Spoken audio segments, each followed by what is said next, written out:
like I feel like a good content creator or like a good person who like sticks around to create content also has a very solid frame of reference. They know exactly what they like to while providing opinions to other people Oh, Yeah. when they or have like not backbone. opinions or like reviews even. It's because they're Oh, basing a lot of their opinions on what they prefer already, right? okay. I'm going to talk ish then. So there's a few brand of YouTubers who I very publicly dislike sometimes, and a lot of their reviews I'm very critical of because, like, as a keyboard enthusiast myself, like I'm aware of like what is generically good and bad, not even like a subjective taste thing.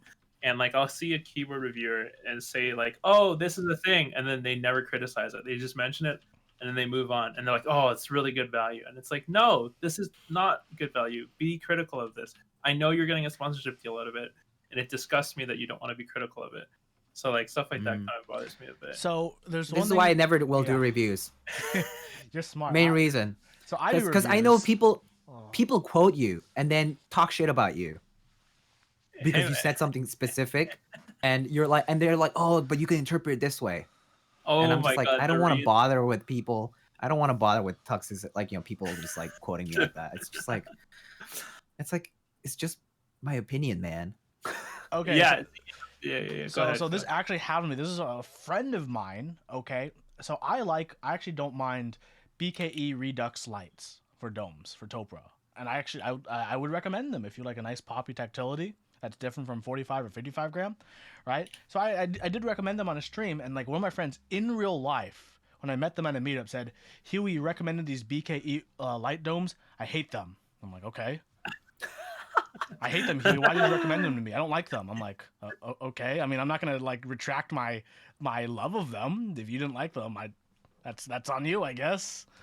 It's like they Yeah. said it like 2, 3 times in one day. I'm like, oh. BKE light domes suck. New types, you're BK malding Light right now. sucks. I actually don't mind BK Light, but I still Look what you prefer started. 55 gram. So it was just hilarious. But the thing is, it's funny you mentioned it because actually I got approached, or I'm getting approached for another review. I can't say much because NDA stuff. Oh, Well, Um, yeah. getting approached. But it's funny you mentioned that, Hugo, and like how some reviewers aren't like basically just don't criticize. And like was one thing I noticed when I did when I started doing reviews, and I don't want to be the reviewer who just reads off a spec sheet. Oh my god. Like, Yeah, you no, know what this I'm actually talking about, where all they this say actually is happened. just obvious, like factual things that you can't say they're wrong about, but they don't give, like you said, they don't give any Yeah. criticism. No, They say like it this doesn't is made apply of any. aluminum, and that's it. Like they don't say, oh, the shape is nice, or they like or this or that. They just say this is made of Yeah. aluminum. No Oh my shit's god, made no, of no. aluminum. Okay, so one Well, I YouTuber. mean, a review requires opinion. No, Yes. the one reviewer Yeah. I can call out because this is so long ago was Brendan Taylor. Okay, this is like last year. Okay, so I don't think it matters anymore. But he was reviewing H1 switches alongside the Infinitium keyboard, and he was like, "Oh, I got a prototype, and here's some flaws, like the two tone matching from the top and the bottom case."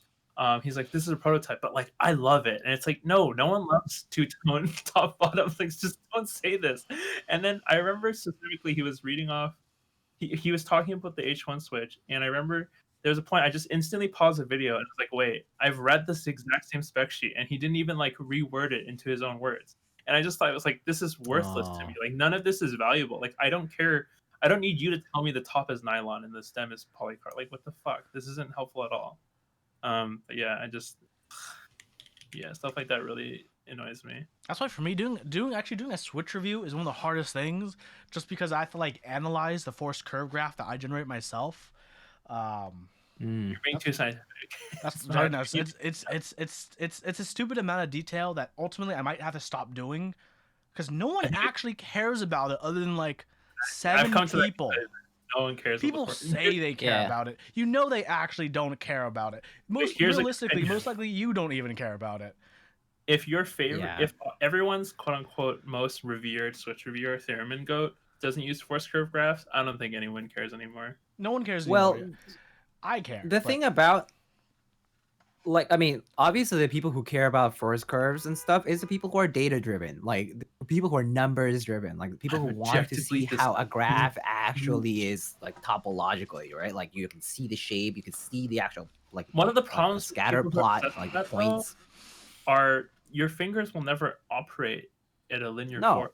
But So that's why it's yeah. important information, because that means if you see something that's like, like you see this small bump and people are interpreting it as, oh, there is a bump here that might be problematic, but Mhm. Oh, yeah, that's you fine. if you have physical understanding of the graph, you can be like, no, like in this, like look at the scale, it's like Yes, Hugo, 0.01 millimeters. you You need to think of the can't tell. scale and what the data actually means. Don't be monkey brain about this, Yeah, Hugo. yeah, Think yeah. about it. Okay, don't. I just remember a really good point from that when people are like, "Oh, imagine there was a switch with a tactile bump," and then people are like, "Oh, there's a second bump," and then you're like, "You're literally wrong," and then they keep saying, "I can feel it," and then you show them the force curve graph to tell them like, "No, you're straight up wrong." That's It- what I it- like or- force curve graph. Yeah, or it's just like the switch stem just hitting the housing, and they're like, oh yeah, second bump, totally. And Like you're it's like, the upstroke, right? But they're like and second you're bump, like, second they're bump. like, "Yeah, second bump, second bump." Yeah, I hate it when people make shit up about the, or like when people like, you know, the P and D thing for tactile.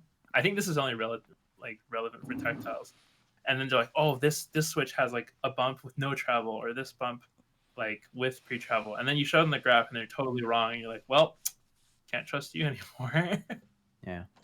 New types is actually right. Most Yeah. MX switches do have a small second bump. leaf. Yeah, because when the leaf Rubs. disengages with the stem, and then when it engages back up on the upstroke, yeah, that's when it has a second bump. Oh yeah. no, but no, people usually don't recognize it as the leaf, though. A Mhm. lot of people won't say it. Well, I mean, Uh, you have to understand what the switch actually looks like physically, and then The side and then dagger. based on that, how the graph is being constructed from, like the numbers are being recorded from that, right?